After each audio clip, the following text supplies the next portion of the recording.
अस्सलाम वालेकुम दोस्तों, मैं अबुल हसन हूँ। मेरे चैनल ट्रेकिंग एएस में आपका स्वागत है। आज मैं आपको बिहार के एक ऐसे महान शख्स के बारे में सुनाने जा रहा हूँ जिसका देन है कि हम बिहारियों ने कुछ शिक्षा पाई है, और नहीं तो बिहार की शिक्षा कहीं से कहीं चली गई होती। उस महान शख्स का नाम आपको मैं बताऊंगा। थोड़ा सा आप पूरा वीडियो को देखिए और थोड़ा सा पीछे की तरफ चलिए। ऐसे तो सबको मालूम है कि 1947 से पहले हमारा देश अंग्रेजों का गुलाम था, और उस समय भी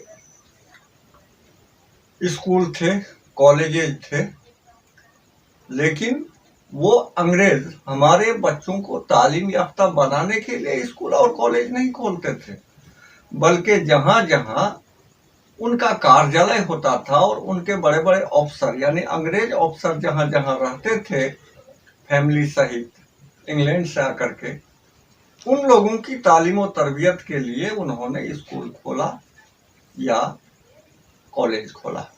लेकिन हम हिंदुस्तानियों को तालीम दे लेने के लिए नहीं, लेकिन चूंकि उनको अपने बच्चों को सच्ची तालीम देनी थी, इसलिए अंग्रेज के टाइम में जहां कहीं भी कोई भी टूटा फूटा एक भी स्कूल या कॉलेज था, लेकिन पढ़ाई उसमें सच्ची पढ़ाई थी।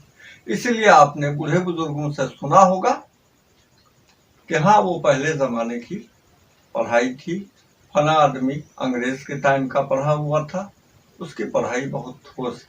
राज इसमें यही है। और जो ही हमारे देश को आज़ादी मिली 1947 में, उसके बाद समझ लीजिए हमारे नेताओं को और हमारे शिक्षकों को पढ़ाई से भी आज़ादी मिल गई। धड़ल्ले से चोरी और एग्जाम में नकलबाजी सब कुछ शुरू हो गई, और तालीम को कैसे उसका मेयार ऊंचा किया जाता है ये सारे नेता हमारे भूल गए, सिर्फ गद्दी हासिल करने के चक्कर में लग गए। लेकिन इनमें से एक महान शख्स भी निकला जिनका योगदान, जिनका कंट्रीब्यूशन हमारे बिहार को बहुत बड़ा रहा है, और उन्हीं के नक्शे कदम पर और भी 4-5 चीफ मिनिस्टर रहे, जिसकी वजह से आज हम लोग आप लोगों के सामने 2-4 शब्द बोल रहे हैं और कुछ उस समय सीखे हैं। आपको मालूम होगा कि 1972 से पहले से ही कांग्रेस की सरकार यानी इंदिरा गांधी की सरकार शुरू हो गई थी। 1972 में जब इंदिरा गांधी बहुमत में आई तो दिल्ली से एक चीफ मिनिस्टर भेजा गया बिहार के लिए। उसका नाम था केदार पांडे। वो केदार पांडे चीफ मिनिस्टर के बनने के बाद सबसे वो पहला शख्स, आजादी के बाद वो पहला शख्स था, यानी 25 साल के बाद, कि जिन्होंने बिहार की शिक्षा पद्धति को सुधारना चाहा। और 1972 में ही उनके गद्दी पे आने के बाद जो भी मैट्रिक का एग्जाम सामने आया, उस सख्ती से उस सेंटर में वो एग्जाम लिए कि उस साल मैट्रिक के एग्जाम में सिर्फ 10% विद्यार्थी उत्तीर्ण हो पाए। पूरे बिहार में खलबली मच गई। उस समय हम लोग बच्चे थे, हम लोगों को भी अकल नहीं थी कि कौन है केदार पांडे, कौन है, क्या शिक्षा क्या होती है। बच्चे थे हम लोग, अपने गांव में मदरसा में पढ़ा करते थे। लेकिन घर पर हमारे बुजुर्ग लोग, वालिद साहब, भाई लोग, मदरसा में हमारे असातिज़ा इकराम चर्चा किया करते थे, वही हम लोग सुनते थे कि हाँ, चीफ मिनिस्टर इस बार मिला है बिहार को। इस तरह का चीफ मिनिस्टर अगर 15-20 साल बिहार को मिलता रहा, तब फिर शिक्षा और तालीम सब कुछ सही जगह पर आ जाएगी। लेकिन आप समझ लीजिए कि उस 1972 तक में यानी आजादी के बाद 25 साल के अंदर हमारे यहाँ की शिक्षा पद्धति, तालीमी स्तर इतना गिर चुका था कि 72 में जब चीफ मिनिस्टर ने केदार पांडे ने सख्ती के साथ एग्जाम लिया तो सिर्फ 10% विद्यार्थी पास कर पाए, बाकी सब धराशायी हो गए क्योंकि सबको नकल करने की आदत पड़ गई। जब इतने लड़के फेल कर गए तब चीफ मिनिस्टर की तरफ से फिर यह आदेश हुआ कि मैंने नहीं सोचा था कि इतने लड़के पलक कर जाएंगे, और कुछ और लड़कों को पास करने के लिए 10 नंबर का ग्रेस दिया गया हर विद्यार्थी को। हम लोग उस समय ग्रेस भी नहीं समझते थे कि ग्रेस क्या चीज है, लेकिन सब लोगों के मुंह से सुनते थे 10 नंबर ग्रेस, 10 नंबर ग्रेस, समझते कुछ नहीं थे। आखिर पढ़े लिखे लोगों से पूछा गया कि ये ग्रेस क्या चीज है, आप लोग ग्रेस ग्रेस करते हैं? तो पढ़े लिखे लोगों ने कहा कि जितना नंबर मैट्रिक के एग्जाम में कोई लड़का लाया है उसमें और 10 नंबर मुफ्त से दे दिया जाएगा बगैर इम्तिहान के रिजल्ट के। मान लिया जाए कि कोई अगर 20 नंबर लाया है उसको और 10 नंबर दे करके 30 नंबर पूरा कर दिया जाएगा और वो पास हो जाएगा।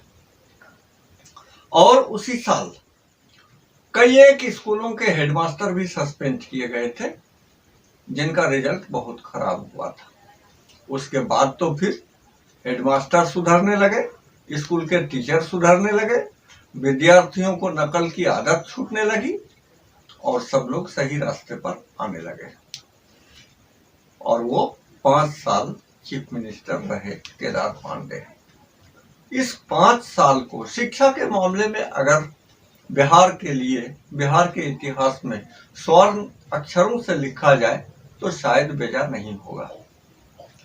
और उसके बाद फिर उनके 5 साल के कार्यकाल के बाद यानी 1977 से लेकर के 89 तक के अंदर कुछ ऐसी राजनीतिक परिस्थिति बिहार के अंदर आई कि लगभग 5-6 चीफ मिनिस्टर 89 के अंदर अंदर बदल गए। केदार पांडे के बाद अब्दुल गफूर चीफ मिनिस्टर बने, उसके बाद फिर कर्पूरी ठाकुर बने, उसके बाद जगन्नाथ मिश्रा बने, उसके बाद बिंदेश्वरी दुबे बने और कांग्रेस के सबसे आखिरी चीफ मिनिस्टर थे भागवत झा आजाद, जिनका कार्यकाल 1989 को खत्म हुआ।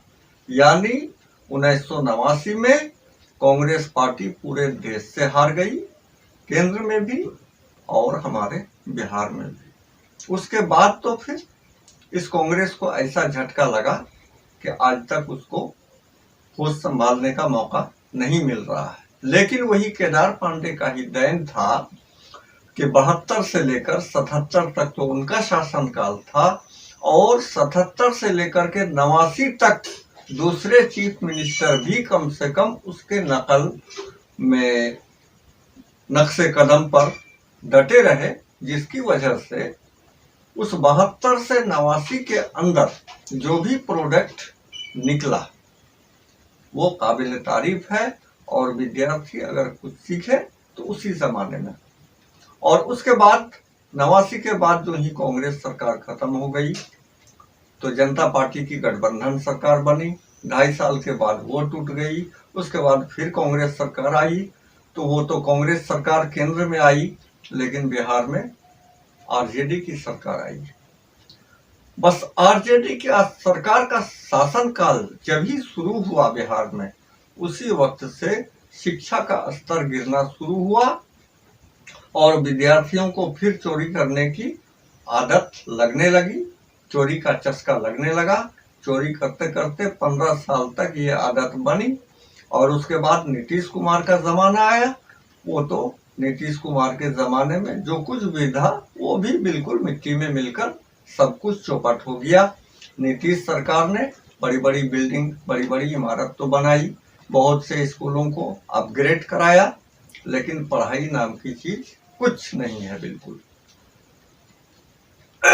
जब उन्होंने, नीतीश कुमार ने अपने शासनकाल में एक बार कुछ टीचर भी बहाल किए, लेकिन वो सब टीचर ऐसा गलत ढंग से अपॉइंट किया गया कि बहुत से टीचरों को ABCD कितने लेटर्स होते हैं वो भी पता नहीं है।